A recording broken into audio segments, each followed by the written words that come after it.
এই হচ্ছে AGT live 24/7। ये है एजिटी लाइव 24/7।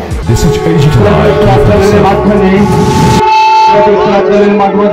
মঙ্গল প্রার্থনার মাধ্যমে আমাদের আজকের এই দুর্গাপূজার শুভ উদ্বোধন হতে চলেছে মাননীয় সাংসদ শ্রী রাজীব ভট্টাচার্যের হাত ধরে।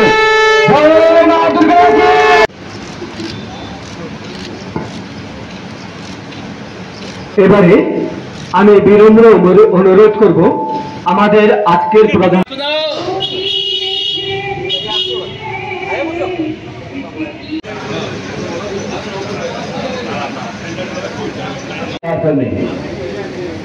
আমি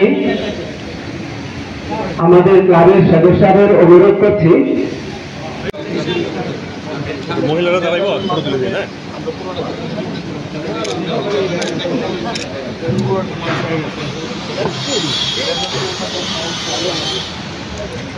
আমাদের 2025 যে পূজার থিম সেটা উদ্বোধন, তার পাশাপাশি একটা মেগা হেলথ ক্যাম্পের এখানে আয়োজন করেছেন।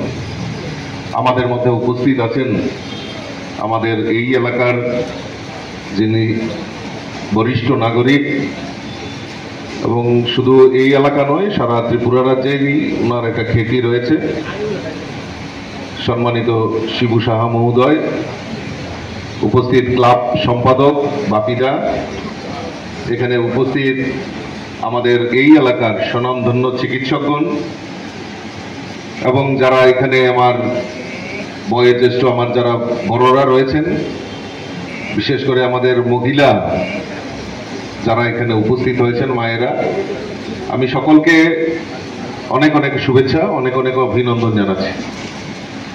আমারকে এখানে আমন্ত্রণ করার জন্য আমি ক্লাব কর্তৃপক্ষকেও আমি অনেক অনেক শুভেচ্ছা জানাচ্ছি।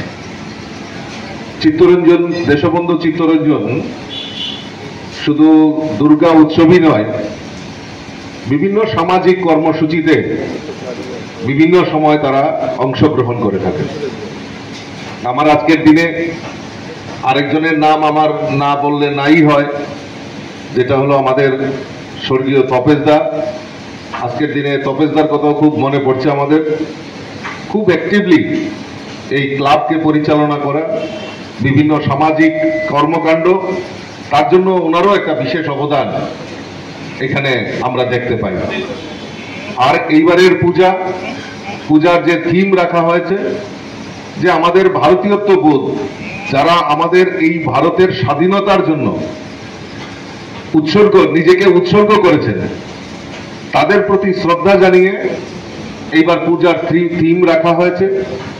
আমি ধন্যবাদ জানাই ক্লাব কর্তৃপক্ষ, যারা এই পূজা উদ্যোক্তা কমিটি, তাদেরকে ধন্যবাদ জানাই যে আপনারা এই যে ভারতীয়ত্ব বোধ, কারণ বিগত দিনে আমাদের কাছে যে ইতিহাস, সেই ইতিহাসকে বিকৃত করে রাখা হয়েছিল।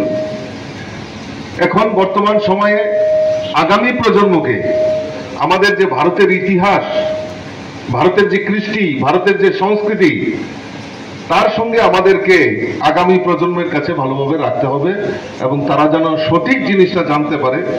তার জন্য আপনারা এই যে থিম আপনারা এখানে রেখেছেন, তার জন্য আমি আবারও আপনাদেরকে অসংখ্য ধন্যবাদ জানাচ্ছি, এবং আমি আশা করি এই পূজার দিনগুলি মানুষকে আনন্দ দেওয়ার পাশাপাশি শিক্ষা, এই যে আমাদের কৃষ্টি সংস্কৃতি এবং আমাদের যে ধরোহর, তার প্রতি আপনারা যে চিন্তা ভাবনা করেছেন আগামী প্রজন্মের কাছে বার্তা রাখার জন্য, সেটা আমাদের কাছে আমি আশা করি সারা ত্রিপুরা রাজ্যের মধ্যে এই দেশবন্ধু চিত্তরঞ্জনের পূজা একটা শ্রেষ্ঠ, কারণ সবারই একটা আকর্ষণ থাকে, সুদূর ধর্মনগরই হোক আর সুদূর সাব্রমই হোক, সবারই একটা আকর্ষণ থাকে যে দেশবন্ধু চিত্তরঞ্জনের পূজা কি হবে।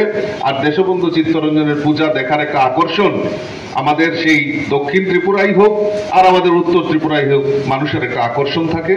এবং আমরা দেখতে পাচ্ছি বিগত কয়েকটা পূজা আমরা যদি অনুধাবন করি তাহলে দেখতে পারবো এত লোকের সমাগম, কিন্তু কোনো রকম অপ্রীতিকর ঘটনা কয়েকটা পূজা আমরা এখানে নির্বিঘ্নে সম্পন্ন করেছি। এটা মানুষের কাছে যে মানুষের যে উচ্ছ্বাস, মানুষের যে আনন্দ, সেটাকে আমাদের সরকারও আইন শৃঙ্খলা থেকে শুরু করে সমস্ত কিছু আমাদের উন্নয়নের জন্য যে কাজ করছে তার নিদর্শন তৈরি করে। তার পাশাপাশি আজকে এখানে আমাদের এই এলাকার বিশিষ্ট চিকিৎসকগণরা এখানে সমবেত হয়েছে। ওনারা বলছেন যে না, আমরাও এই সিভিল সোসাইটিতে আছি, আমাদেরও দায়বদ্ধতা রয়েছে, আমাদেরও এগিয়ে আসতে হবে। তারাও ব্রতী নিয়েছেন যে না, এই ক্লাবের উদ্যোগে আমরা এখানে চিকিৎসা পরিষেবা, একটা হেলথ ক্যাম্প আমরা এখানে করব।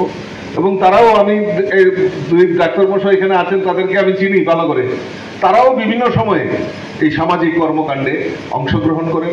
এবং শুধু এইটাই নয় যে আমার প্রফেশন, আমি শুধু প্রফেশনালি করব তা নয়, এই সমাজের প্রতি যে দায়বদ্ধতা সেটাও এগিয়ে আসেন। আমার একজন শ্রদ্ধেয় ডক্টর মশাই এখানে বলছিলেন যে রোটারি ক্লাবের গল্প এখানে বলছিলেন উনি, যে রোটারি ক্লাবের মাধ্যমেও বিভিন্ন সামাজিক কর্মসূচিতে উনি অংশগ্রহণ করেন এবং খুব দায়িত্ব সহকারে এই আমাদের যে সমাজ, আমাদের যে পরিবেশ, আমাদের এই রাজ্যের নামকে উজ্জ্বল করে থাকেন। আমি আমার কথা দীর্ঘায়িত